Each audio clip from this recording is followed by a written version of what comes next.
Jason Marrow était assis en tailleur sur son lit défait.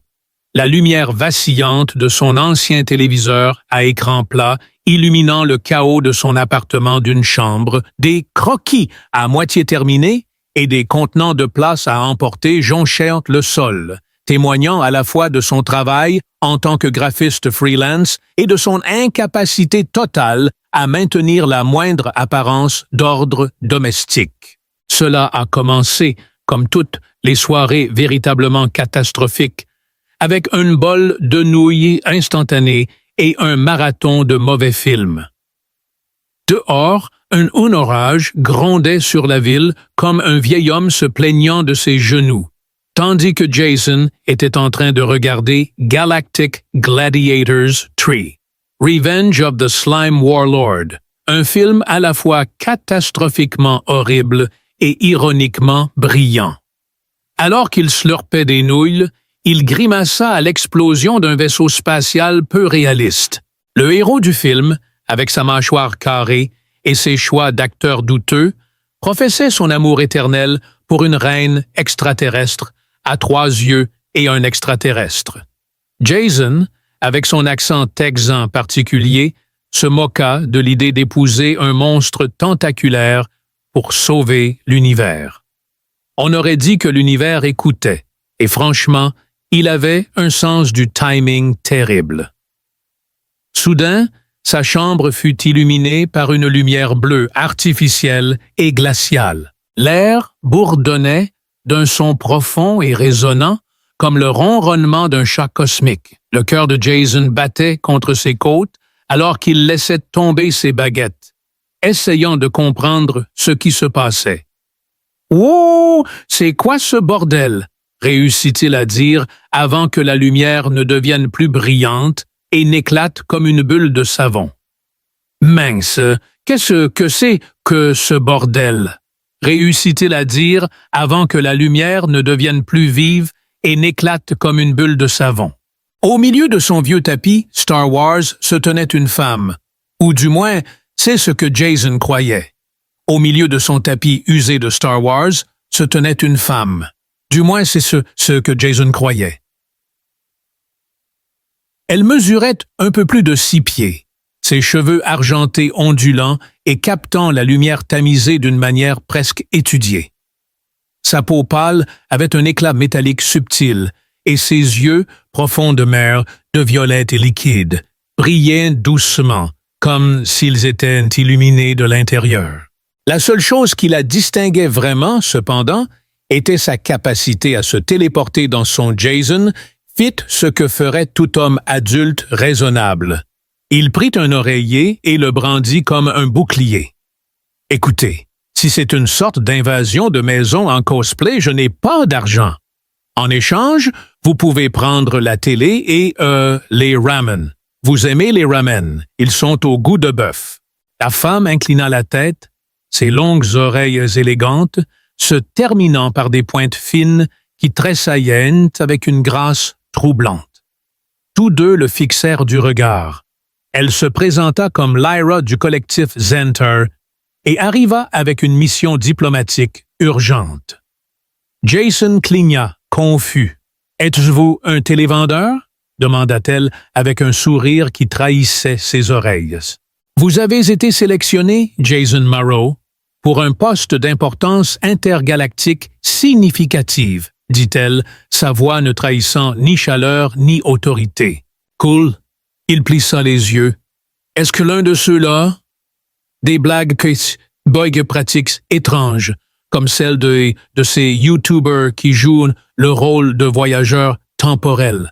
Parce que si un gars en costume de gorille apparaît soudainement, je jure solennellement que je te ferai une demande en mariage.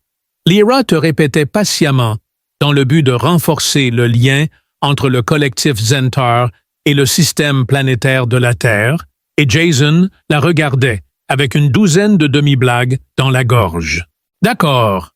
Donc, Iraculum, notre IA dirigeante, t'a choisi comme le candidat idéal en fonction de ta résonance génétique, de ton profil psychologique et de ton improbabilité statistique.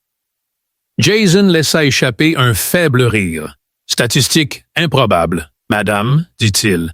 Je me suis une fois coincé la tête dans une porte tournante, 2 fois dans le passé.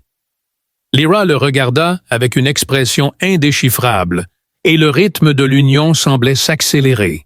Ce jour-là, Lyra parlait comme si c'était une condition parfaitement acceptable pour un mariage interstellaire. Il lâcha l'oreiller, mais « Attends une seconde. Faisons comme si je n'étais pas en train d'halluciner à cause de la vieille sauce soja. Pourquoi moi? Je n'ai aucune idée de qui est le président, ni de ce que fait l'homme. Elle a juste dit qu'il voit des motifs au-delà de la compréhension mortelle. » Jason se pinça le nez, confus. Alors que Lyra s'approchait, il détecta un parfum inconnu, comme Jason hésita avant de répondre. Une partie de lui voulait dire oui, après tout, comment pourrait-il refuser? Mais une partie beaucoup plus forte de lui criait que cela pourrait être un rêve, une farce ou le début d'une relation sérieuse. L'atmosphère était chargée d'ozone après une tempête et de poussière d'étoiles alors qu'elle le regardait de haut avec ses yeux violets éblouissants. « Je comprends, cela pourrait être soudain, mais je venais juste de regarder un homme dans un costume de monstre en caoutchouc se battre avec un blob de gélatine il y a 20 minutes. Maintenant, tu me demandes d'être le mari spatial de l'année. » Elle haussait un sourcil élégant. « Dois-je accepter? » Jason soupira et dit « D'accord », sa voix se brisant légèrement. « Je vais avoir besoin, d'un verre et peut-être de plus de nouilles. Tu manges même des nouilles? » Les lèvres de Lyra se tordirent dans quelque chose de dangereusement proche de l'amusement. « Je consomme des composés nutritifs appropriés à mon espèce. » Sur ce, Jason soupira et dit « D'accord. » Bienvenue sur Terre. À ce stade, Jason n'était toujours pas sûr s'il avait dormi ou s'il avait passé la nuit à fixer la fissure dans son crâne. Alors que Jason peinait à comprendre sa nouvelle fiancée intergalactique, Lyra leva les yeux vers lui avec ses cheveux argentés tombant en cascade sur ses épaules. Le monde qui l'entourait restait flou et surréaliste, à l'exception de la grande femme extraterrestre qui était assise en tailleur sur son lit, serrant son globe de neige comme s'il s'agissait d'une relique d'une civilisation perdue depuis longtemps. Jason se racla la gorge, s'attendant à moitié à ce qu'elle disparaisse, mais hélas, elle resta. « Votre demeure est primitive », commenta-t-elle en secouant la boule à neige et en regardant les paillettes tourbillonner. « Mais charmant. Cette boule à neige simule des anomalies météorologiques planétaires. » Jason la regarda à travers ses yeux embrumés. « Ouais, c'est plus pour le désespoir existentiel décoratif. Tu le secoues quand ta vie s'effondre, ça ajoute une touche de fantaisie. » Les longues oreilles de Lyra se dressèrent, et Jason avait l'air fasciné.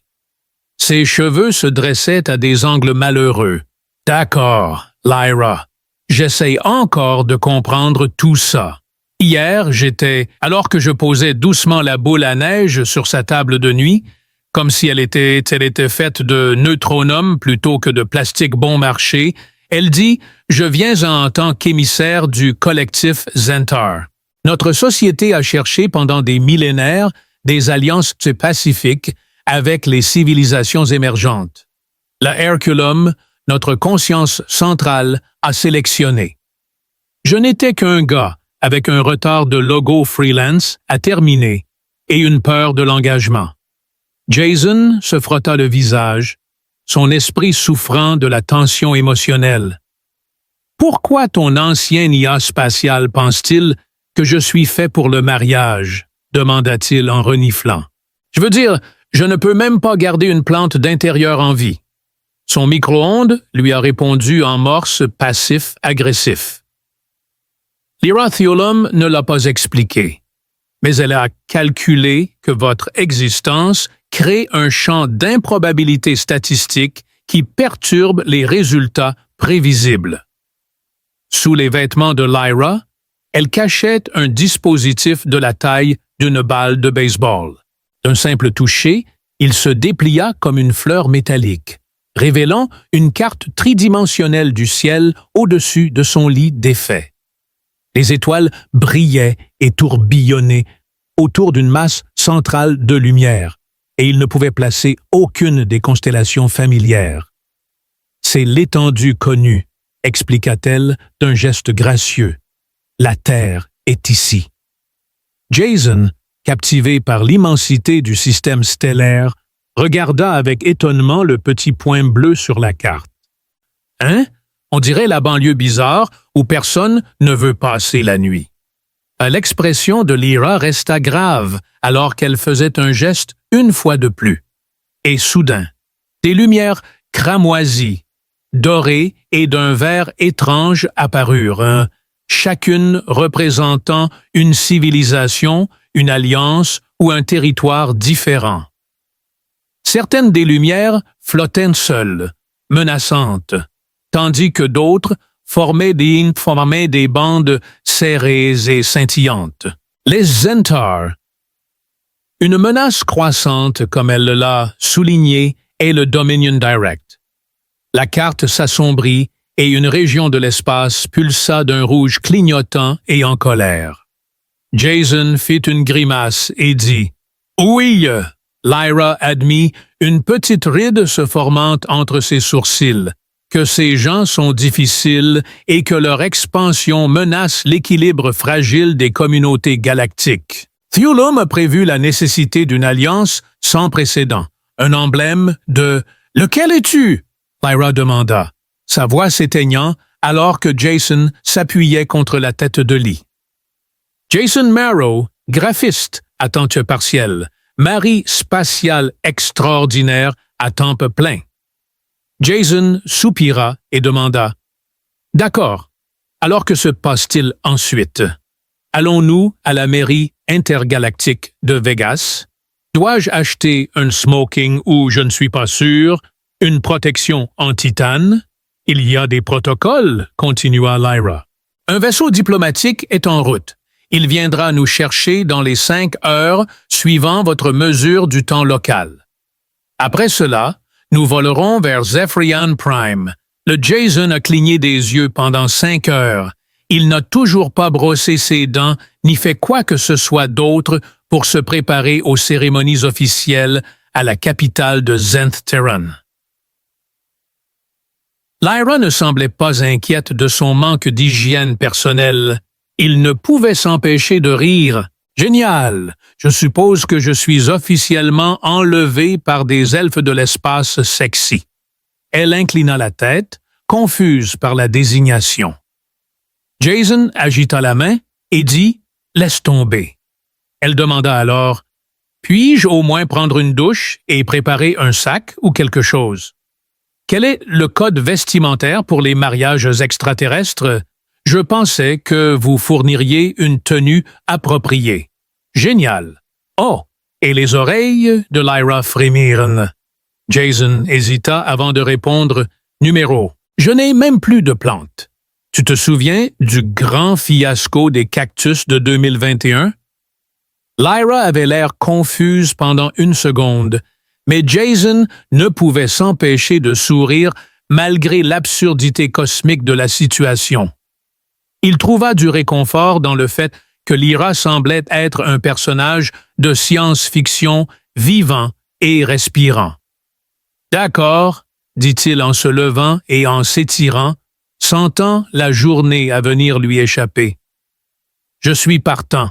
Je veux dire, je pourrais regretter de dire non, mais quelle est la vie sans une touche de folie cosmique? » Jason fit un sourire malicieux à Lyra et demanda « Es-tu à l'aise avec le fait que je t'appelle chérie maintenant? Est-ce considéré comme bizarre dans ta culture? » Les lèvres de Lyra tremblèrent une fois de plus. « Très bien. Alors nous sommes partis sur de bonnes bases. » Au moment où la navette arriva, Jason avait rassemblé un sac de voyage incroyablement inadéquat avec 2 t-shirts, un jean, une copie de poche du guide du voyageur galactique, des pastilles à la menthe et un panneau tordu. Jason apprit rapidement que lorsqu'il s'agissait de civilisations extraterrestres avancées, la navette se matérialiserait plutôt que d'atterrir. Lyra, en revanche, était assise en tailleur sur son canapé, dégageant une aura de calme serein et d'un autre monde. S'il allait être présenté à une civilisation de diplomates spatiaux élégants, il espérait que son haleine fraîche serait sa seule qualité rédemptrice. Lyra se leva avec une grâce tranquille, ses cheveux argentés captant la faible lumière du matin, et lui fit un petit signe de tête, presque affectueux. « Notre transport est arrivé », ajusta Jason, mais devant son immeuble, le seul son était celui de la Buick LeSabre rouillée de M. Peterson de 1929. Un vaisseau argenté et élégant flottait silencieusement au-dessus de l'asphalte fissuré, ressemblant à une œuvre d'art futuriste. Il scintillait d'une douce lumière interne, sa surface ondulant doucement comme du métal liquide, et il se déplaçait silencieusement. Sa sangle de sacoche s'affaissa, et il fronça les sourcils. On pourrait penser que, pour une union clandestine entre espèces, ils enverraient quelque chose de moins farfelu, non? Peut-être un camion de tacos déguisé. Elle haussait l'un de ses sourcils extraterrestres avec grâce, et la surface de la navette se fendit en une iris continue de lumière bleue, révélant un intérieur qui donnait à l'appartement de Jason l'apparence d'une grotte que quelqu'un aurait meublée à la va-vite, avec des boîtes de pizza et des meubles Ikea. Les murs scintillaient de douces teintes prismatiques, changeant comme s'ils réagissaient à des forces invisibles.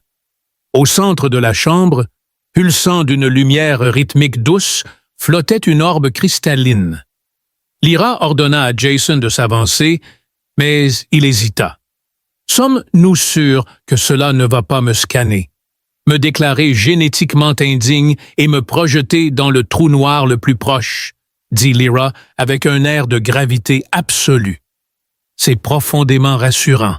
Ça, Jason prit une profonde inspiration et entra. L'air semblait différent, plus chaud, et portait l'odeur de l'ozone. D'accord, Jason regarda autour de lui. Je vais lui donner un 9 sur 10 pour l'ambiance spatiale menaçante. Très élégant, très minimaliste. Mais il lui faut des porte-gobelets. Lyra désigna une surface courbée en forme de banc qui se formait à partir du mur lui-même, comme si elle avait simplement décidé d'exister. Jason s'assit prudemment, s'attendant à ce qu'il disparaisse ou fasse surgir des tentacules.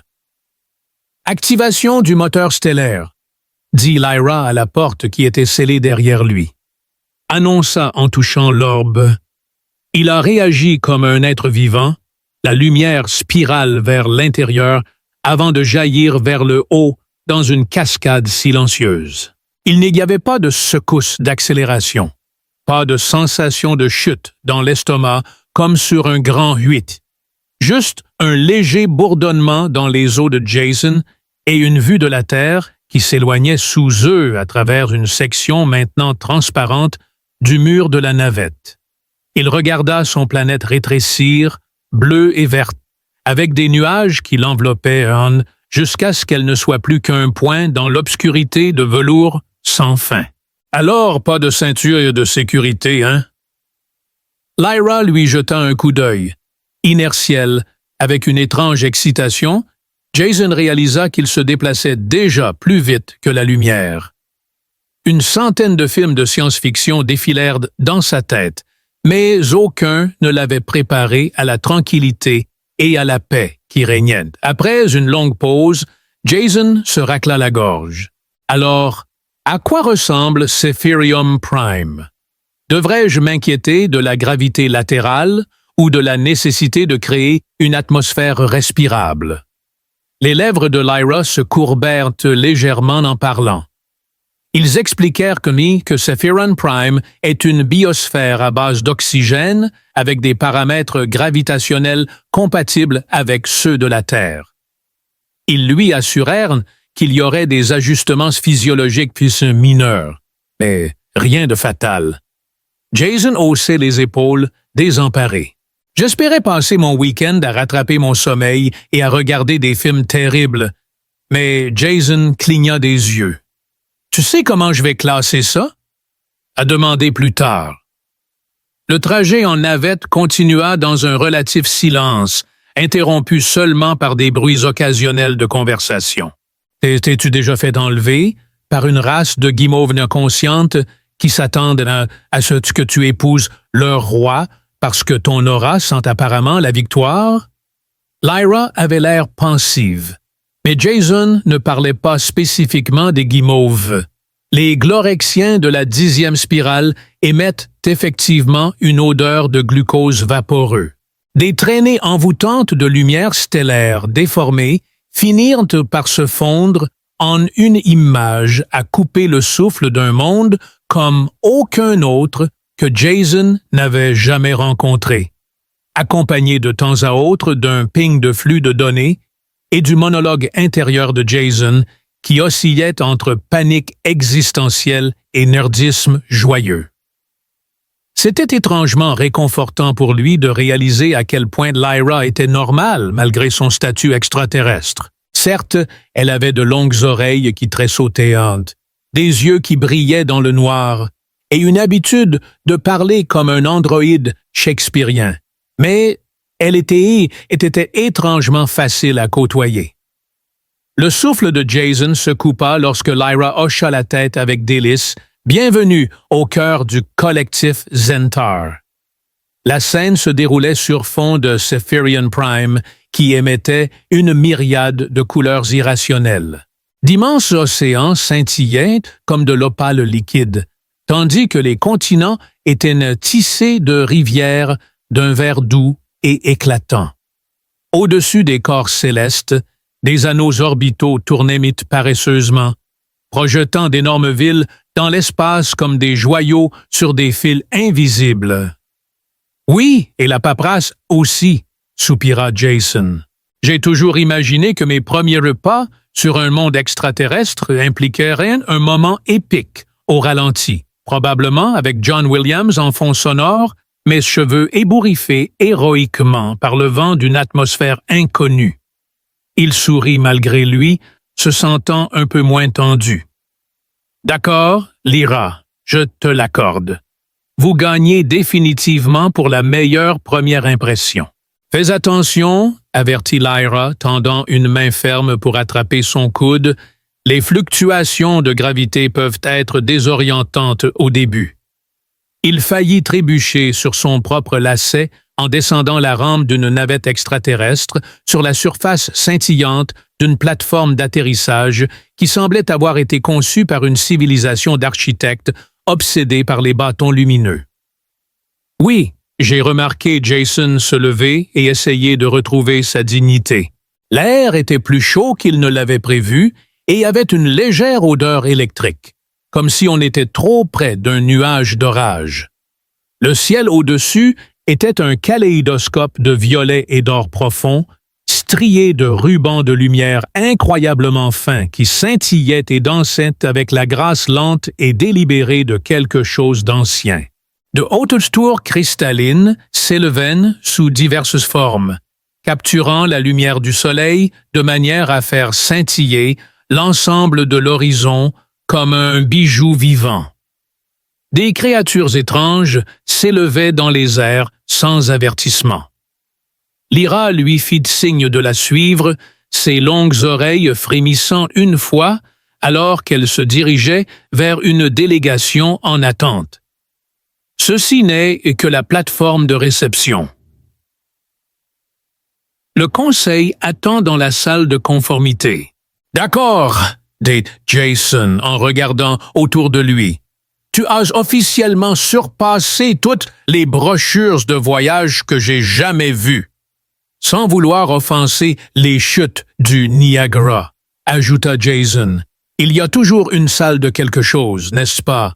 Personne ne t'invite jamais dans la pièce avec les collations légères ou les conversations décontractées. » Lyra se retourna vers lui et pendant une seconde, Il pensa qu'elle essayait de cacher un sourire.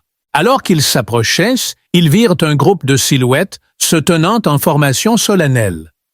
Leurs visages, bien que humanoïdes, avaient des différences subtiles, comme des yeux avec des pupilles verticales semblables à de l'obsidienne polie. Leur peau, qui scintillait subtilement avec des motifs semblables à huile sur l'eau. Chacun d'eux possédait de longues oreilles élégamment effilées, mais aucune n'était aussi pointue et expressive que celle de Lyra. Au centre se tenait une figure imposante ornée d'un anneau complexe de métal entrelacé et de cristal vivant qui pulsait à un rythme invisible. Son visage trahissait un sens d'autorité distante. Il semblait qu'il passait la plupart de son temps à faire des proclamations sérieuses et très peu de temps à rire des vidéos de chat. Ambassadrice Lyra, vous êtes revenue avec l'anomalie. Salut, Jason. Je suis Jason Merrow, graphiste, accro au café, et je suis probablement la source d'un léger chaos universel. Lyra s'inclina légèrement par respect, et comme l'avait décrété l'Iraculum, je vous présente l'anomalie de terreur choisie. Jason fit un petit signe de la main, mais je préfère la carte sauvage excentrique, si cela vous va. Après une longue pause tendue, Jason pensa qu'il allait être vaporisé par un regard désapprobateur, mais il vit alors Vorl incliner la tête. La sagesse de Theolum est indiscutable. Allez, Jason. Alors qu'il se promenait dans le couloir de l'accord, Jason se pencha plus près de Lyra. « Que se passe-t-il exactement ici? » chuchota-t-il. « C'est comme une soirée bingo interstellaire ou un concours de pâtisserie cosmique. Je pourrais faire un sacré bon origami si on avait une épreuve de talent. » La voix de Lyra était posée, mais elle afficha un sourire espiègle. C'est l'arène cérémonielle où les traités interplanétaires sont scellés par des droits anciens. Et non, il n'y a pas de concours de grues en papier. Occasion manquée, murmura Jason. La vaste salle était unlike anything Jason avait jamais vu auparavant. Jason remarqua une petite créature roton qui ressemblait à un béanag scintillant et donna un coup de coude à Lyra pour lui dire qu'elle n'était pas la seule à voir un béanag spatial. Le plafond de la salle était un dôme de lumière stellaire changeante, comme si le toit de l'univers avait été retiré, permettant au cosmos de s'y déverser. Autour de la plateforme, diverses espèces d'êtres, habitant à la peau écailleuse, au pelage scintillant et aux yeux de mercure liquide, se tenaient. L'ancien Jivox du Dominion Golati et l'ancienne Lyra de Zentar.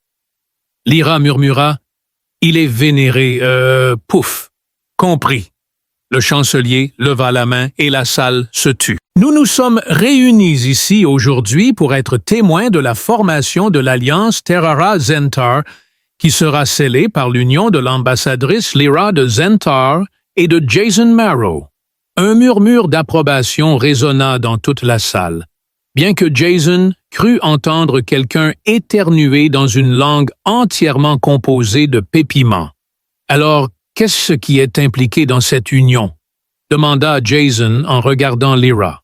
C'est comme une poignée de main, un serment cosmique du petit doigt, une danse synchronisée, demanda Lyra, son regard fixé sur lui. Il s'agit de l'échange d'un sigil de liaison, une union symbolique des énergies vitales. C'est presque indolore. Jason couina. Un assistant cérémoniel s'approcha, faisant lentement tourner un disque cristallin entre eux. Lyra tendit la main et le toucha, et une douce pulsation de lumière se propagea. Jason hésita, puis, haussant les épaules. Eh bien, arôme interstellaire. Il plaça sa paume contre le disque. Cela semblait chaud, mais il n'était pas vivant. L'énergie monta le long de son bras comme un éclair alors qu'il reprenait son souffle. Sa vision était remplie de symboles étranges, de constellations et d'images de mondes qu'il n'avait jamais vus auparavant. Des noms qu'il n'avait jamais entendus passaient en périphérie de sa conscience. Soudain, tout s'est estompé. Le disque s'est assombri, et la pièce a éclaté en un ton bas et harmonieux qui a secoué Jason jusqu'au plus profond de son être. « C'est fait !» annonça Varel. Jason secoua la tête, mais il laissa échapper un soupir. Eh bien, c'était quelque chose. Après la cérémonie d'accord, Jason fut stupéfait par la combinaison de la tradition solennelle et de l'étrangeté cosmique pendant la célébration. La salle de l'accord subit une métamorphose, avec ses murs cristallins se rétractant et une petite marque lumineuse scintillant désormais sur son poignet. Un symbole à la fois alien et étrangement familier. Lyrus, qui en avait une identique, croisa son regard et dit « Tu es désormais lié, Jason Marrow. » Jason regarda alors la marque, avant de lever les yeux vers le public le plus solennel de la galaxie. La salle se transforma en une vaste salle de banquet qui semblait exister simultanément dans plusieurs dimensions. Des plats flottants contenant diverses délicatesses étranges et scintillantes étaient posés sur les tables, tandis qu'un trio de créatures, ressemblant à des loutres bioluminescentes, jouait une musique qui ressemblait à une combinaison de carillons éoliens et de tonnerre doux. Jason se retrouva assis à une table avec des représentants d'espèces qu'il ne pouvait pas tout à fait identifier, mais il les salua avec des hochements de tête amicaux et des pouces levés. En face de lui, l'ancien G-Vox du Dominion Gorlati, qui ressemblait à un fauteuil-poire s'en tient trop rembourré, émettait un ronronnement profond et satisfait en buvant dans un bol de cubes gélatineux lumineux. Lyra chuchota à côté de lui en désignant son plat de spirale rose corail laissé sans surveillance. Jason sourit et piqua une spirale avec précaution. Elle se mit à vibrer avec enthousiasme, libérant une bouffée d'arôme qui sentait la vanille et la lumière des étoiles. Avec une respiration calme et un petit. Avec un peu d'encouragement, il y mordit. Cela fondit sur sa langue comme une étrange combinaison de sorbet et de secrets cosmiques. Il cligna des yeux pensant « D'accord, ce n'est pas terrible ». L'oreille de Lyra s'agita de joie à cette pensée. Ce serait le zernafruit, un fruit réservé aux occasions spéciales. Jason se détendit dans son fauteuil flottant, observant les dignitaires extraterrestres discuter dans des langues qui scintillaient dans l'air, leurs mots accompagnés de symboles et de motifs holographiques. Pour la première fois depuis le début de ce voyage étrange, c'était une sensation inhabituelle pour un homme dont les principales tâches, il y a une semaine, consistaient à empêcher l'imprimante de bureau de se bloquer et à se souvenir d'acheter du lait. « Tu t'es adapté rapidement », murmura Lyra, comme si elle lisait dans ses pensées. Jason haussait les épaules, un sourire tordu tirant à ses lèvres. « Je ne suis pas sûr de ce que je fais, mais je me sens stable. Ce n'est pas comme si j'étais tiré par des forces que je ne peux pas comprendre, mais plutôt comme si j'avais ma place ici. J'avais des réserves sur cet arrangement, admit-elle, son expression s'adoucissant alors qu'elle jetait un coup d'œil au sigil lumineux sur son poignet. Les humains sont imprévisibles et illogiques. Vous construisez des machines à peine capables d'orbiter autour de votre propre monde, et pourtant vous rêvez de toucher des étoiles lointaines. Vous êtes imparfaite de manière que nous craignons de pouvoir déstabiliser cet accord. C'est incroyable ce qu'une petite perspective cosmique et une cérémonie quelque peu terrifiante liant votre vie à un traité intergalactique peuvent faire pour un gars. Jason haussait un sourcil et s'émerveillait des talents de flatterie de Lyra. C'est incroyable comme elle persiste face à des probabilités apparemment impossibles, riant même en plaisantant sur des sacs de haricots sensibles et du gaz scintillant. Jason resta un moment silencieux, submergé par le poids des mots. « Regarde, dit-il en se penchant en avant. Je ne suis qu'un gars ordinaire. J'ai passé plus de temps à chercher des télécommandes perdues qu'à négocier. Un traité. Je ne peux pas parler pour tous les humains, mais je peux dire ceci. Nous sommes un vrai désastre la plupart du temps, mais nous sommes aussi têtus, bizarres et, oui, parfois plutôt brillants. » Sur ce, les lèvres de Lyra se courbèrent en un rare sourire, et la pièce se transforma encore une fois, les murs devenant des écrans transparents montrant une image en direct de la Terre en orbite paisiblement dans l'immensité sombre.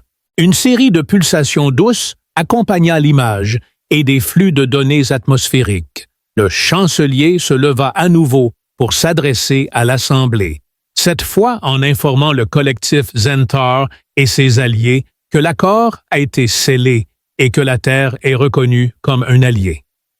Les relais de communication n'ont révélé ce qui semblait être un onglet ouvert intitulé « Earth Memes Top Tier ». Jason secoua la tête en signe de désapprobation, riant et pointant du doigt l'onglet. Lyra dit sèchement « Vous avez déjà accédé à Internet. C'était, éclairant. » Au milieu de la symphonie de tons harmonieux, Jason ressentit une étrange sensation de paix l'envahir. Il était toujours Jason Morrow, bien sûr, mais maintenant, il était quelque chose de plus. Un pont entre les mondes, une étincelle.